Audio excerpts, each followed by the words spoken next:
Zee 24 तास एक पाऊल पुढे। राज्यातल्या 500 कुळांचं कुलदैवत असलेली एकविरा देवी हे धुळे शहराचं ग्रामदैवत आहे।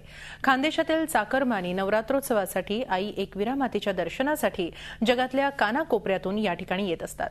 नवरात्रोत्सवात लाखोंच्या संख्येनं भाविक एकविरा आईचं दर्शन घेतात। जागृत देवस्थान म्हणून एकविरा मातेच्या या मंदिराचा लौकिक आहे। धुळे शहरात पांझरा नदीकाठी असलेलं आई जगदंबा एकविरा मातेचं मंदिर म्हणजे खानदेशाचं भूषण आहे। आई एकविरा मातेच्या विशाल मंदिरांपैकी हे एक मंदिर आहे।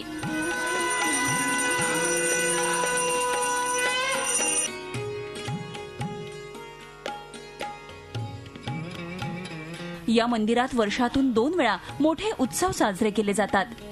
चैत्र आणि नवरात्र उत्सवात या मंदिरात पाय ठेवायलाही जागा नसते।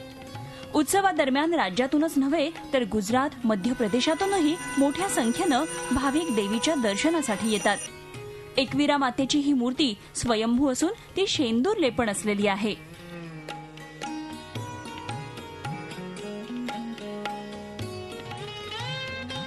जीर्ण झालेल्या मंदिराचा उद्धार काही दशकापूर्वीच करण्यात आला आहे।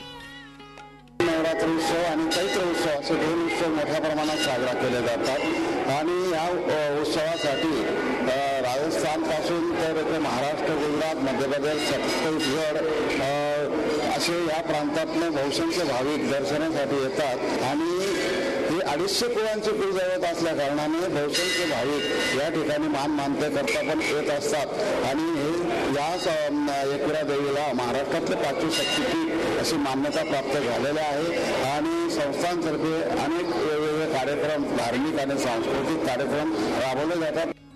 नवरात्रोत्सवात मंदिरात दररोज धार्मिक आणि प्रबोधनात्मक कार्यक्रमांचं आयोजन केलं जातं। नवसाला पावणाऱ्या या एकविरा मातेच्या दर्शनासाठी उत्सव काळात अनेक भाविक पायी चालत मंदिरात येतात।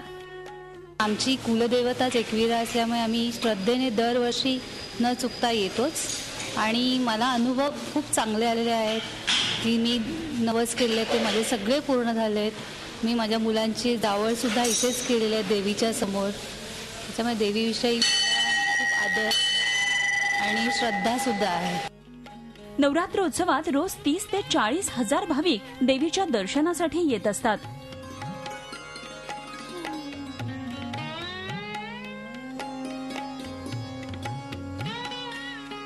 मात्र अनेक गैरसोयींना भाविकांना तोंड द्यावं लागतं। राहण्याची आणि भोजनाची व्यवस्था या ठिकाणी नसल्यानं भाविकांना इच्छा असूनही मंदिराच्या आवारात थांबता येत नाही। असं असलं तरीही भाविक आशीर्वाद घेण्यासाठी आई एकविराचा उदो दरवर्षी मोठ्या भक्तिभावानं करत असतात। झी 24 ताससाठी धुळ्याहून प्रशांत परदेशीसह ब्युरो रिपोर्ट, मुंबई। झी 24 तास एक पाऊल पुढे।